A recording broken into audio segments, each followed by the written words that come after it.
Welcome दोस्तों। इस video में बात करेंगे इस वक्त सोशल मीडिया पर क्या वायरल चल रहा है। ये तस्वीर देखिए, पश्चिम बंगाल से कुछ तस्वीरें ऐसी आ रही हैं जिसके अंदर बताया जा रहा है कि कुछ मुसलमान जो है वो भाजपा ज्वाइन कर रहे हैं। और सिर्फ उतना ही नहीं, उनके साथ जो नेता हैं वो अल्लाह अल्लाह कर रहे हैं। मतलब पूरी तस्वीर और पूरी रिपोर्ट आपके साथ शेयर करेंगे, क्योंकि अनभक्तों के खेमे में रोना धोना चल रहा है। उसी के साथ साथ कुछ ऐसी खबरें निकल के आ रही हैं जिस पर पूरा जो इकोसिस्टम है वो खामोश बैठा हुआ है, क्योंकि आरोपी मुसलमान नहीं है।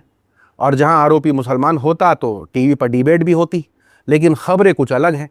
मामला कुछ ऐसा है कि आपके साथ शेयर करेंगे पूरी रिपोर्ट, और उसी के साथ साथ शेयर करेंगे आपके साथ कि गोदी मीडिया में क्या चल रहा है, आईटी सेल में किस खबर को लेकर के शांति सी है, और उसी के साथ साथ छोटे बड़े अपडेट्स। लेकिन आगे बढ़ने से पहले आप सभी से गुजारिश कि चैनल को सब्सक्राइब और रीच के लिए लाइक शेयर कमेंट करना ना भूलें।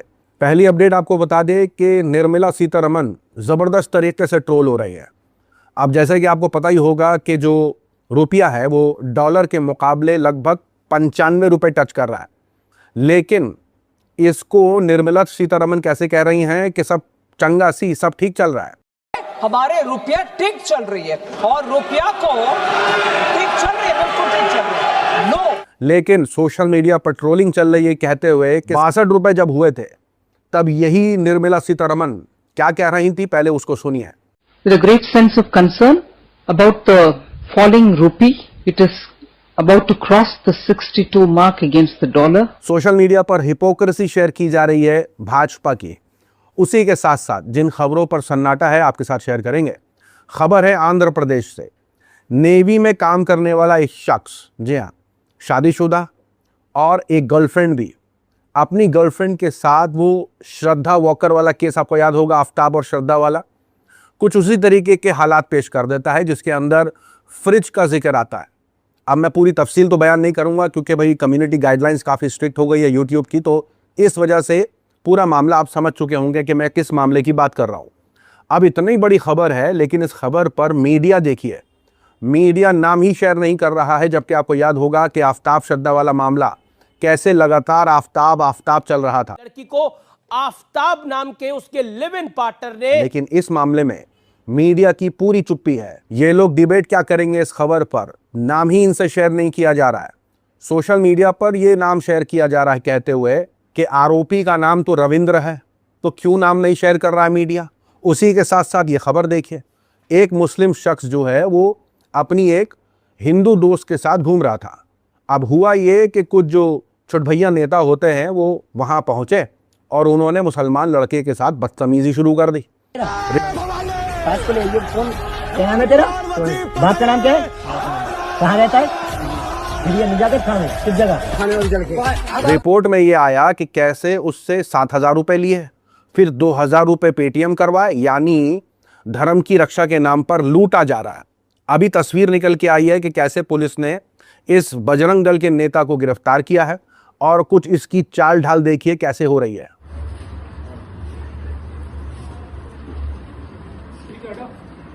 उसी के साथ देखिए आईटी सेल और अंधभक्त किस तरीके से झूठ फैला रहे हैं। आईटी सेल इस लड़के की वीडियो खूब फैला रहा है। ये लड़का कहता है कि जब तक मोदी पीएम है तब तक हम चुप हैं, जिस दिन ओवैसी पीएम बनेंगे उस दिन हम सारे मंदिरों को तोड़कर मस्जिदें बनाएंगे और इफ्तारी गंगा नदी में नहीं बल्कि राम मंदिर में करेंगे। आईटी सेल इसे अब्दुल के ख्वाब बताकर खूब फैला रहा है। खुदा कसम हम इसलिए शांत बैठे हैं क्योंकि भारत का प्रधानमंत्री ये है। जिस दिन भारत का प्रधानमंत्री ये बनेगा, सारे मंदिरों को तोड़ के हम मस्जिद बनाएंगे, हम इफ्तारी अयोध्या के राम मंदिर में करेंगे। लेकिन हकीकत में इस अंधभक्त का नाम गणेश झा है, जिसने मुसलमानों को बदनाम करने के लिए ऐसा भड़काऊ वीडियो बनाया है। पोल खुलने के बाद गणेश ने वीडियो फौरन डिलीट कर दिया है, लेकिन बिहार पुलिस ने कोई एक्शन नहीं लिया है। सोशल मीडिया पर चल रहा है कि जिसने कर्नाटक में मुस्लिम स्टूडेंट को आतंकवादी बोला वो देश पांडे था। यहां जो लड़का है वो झा है। इसी नफरती गैंग को हमें पहचानना है। साथ ही साथ लोगों ने कहा, पुलिस के एक्शन लेने से पहले आईटी सेल झूठ को बड़े पैमाने पर तेजी से फैला देता है। खबर निकलकर आ रही है कर्नाटक से। दिल्ली पुलिस ने 47 साल के श्रीनिवास लुइस को कर्नाटक के मैसूर से गिरफ्तार किया है। पुलिस का दावा है कि लुइस ने 1,100 से ज्यादा बम थ्रेट के ईमेल भेजे। इसमें कोर्ट, विधानसभा, स्कूल, कॉलेज और दूसरे सरकारी बिल्डिंग शामिल हैं। श्रीनिवास लुइस फिलहाल बेरोजगार है। उसका मकसद दहशत फैलाना था या कुछ और, पुलिस इसकी जांच कर रही है। अच्छा, यूपी के मुरादाबाद से भी कुछ ऐसा ही मामला सामने आया है। सिर पर मुस्लिम टोपी, बड़ी दाढ़ी और कुर्ता पायजामा पहने इस शख्स का नाम नरेश वाल्मीकि है। ये मुरादाबाद पुलिस का हिस्ट्री शीटर है।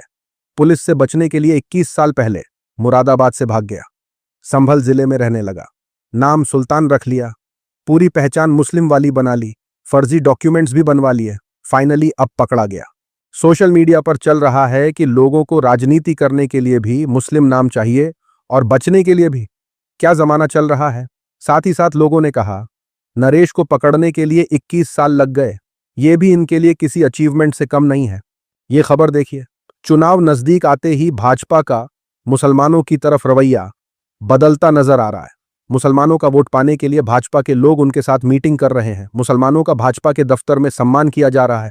इसकी तस्वीरें सामने आने के बाद अंधभक्त हैरान है। बोल रहे हैं कि भाजपा अब मीम जनता पार्टी बन गई है, क्योंकि भाजपा नेता मुसलमानों के बीच जाकर उनकी दुआओं में भी शरीक हो रहे हैं। बाकायदा हाथ उठाकर अपनी जीत के लिए दुआ कर रहे हैं। अंधभक्त ये देखकर रोने लगे हैं। हिंदुत्व के नाम पर भाजपा ने उनके साथ धोखा किया है। सोशल मीडिया पर चल रहा है कि पावर की लालच में ये ऐसा काम खुलेआम कर रहे हैं, तो सोचो पीछे क्या कुछ नहीं करते होंगे। उसी के साथ खबर निकलकर आ रही है डोनाल्ड ट्रंप के हवाले से। अमेरिकी प्रेसिडेंट ट्रंप ईरान के खिलाफ बयान में बोल रहा है कि मुझे सिर्फ और सिर्फ ईरान के तेल पर कब्जा करना है। ईरान ने जंग की शुरुआत में ही ये ऐलान कर दिया है कि जब तक नेतन्याहू और ट्रंप का खात्मा नहीं हो जाता, ये जंग रुकने वाली नहीं है। चाहे 10 साल ये जंग चले, ईरान पीछे नहीं हटेगा। उधर अमेरिका में डोनाल्ड ट्रंप के खिलाफ प्रोटेस्ट तेज हो रहे हैं।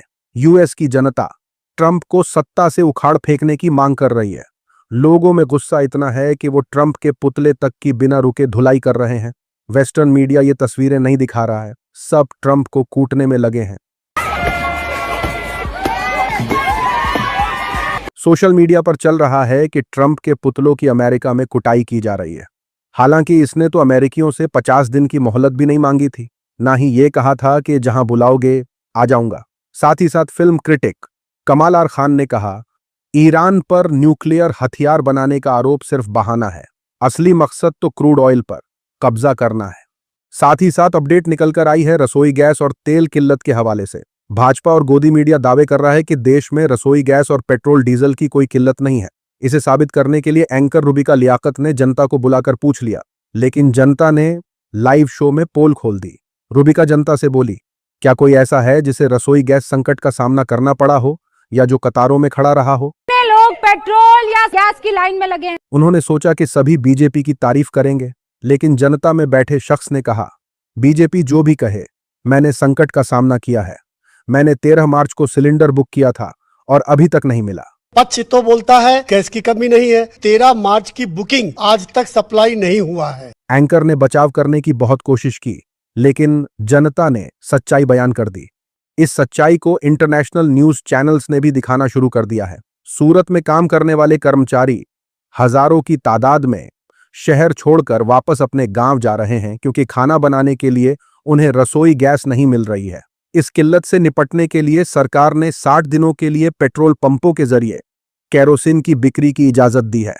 हालात इतने खराब है कि राजस्थान के जयपुर में कई पंप पर रिक्शा वालों की करीब 2 किलोमीटर लंबी लाइन लग रही है। ड्राइवर्स को कभी 4 घंटे बाद तो कभी 6 घंटे बाद गैस मिल पाती है। इसके अलावा कीमतें भी पहले के मुकाबले काफी बढ़ गई हैं। आपको जानकर हैरानी होगी कि मोदी सरकार के कट्टर भक्त भी सरकार की पोल खोल रहे हैं।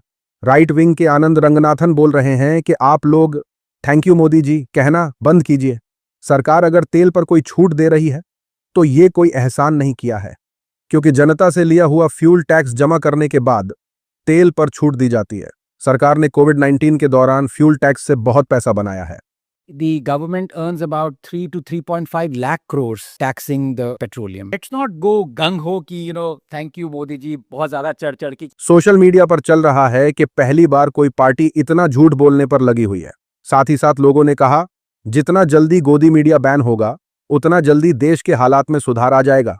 पब्लिक को चाहिए कि इनका तुरंत बॉयकॉट करे। आज की वीडियो में इतना ही। अपनी राय सुझाव कमेंट में जरूर बताएं। मिलूंगा आप सभी से अगले वीडियो में। तब तक के लिए अपना ख्याल रखें।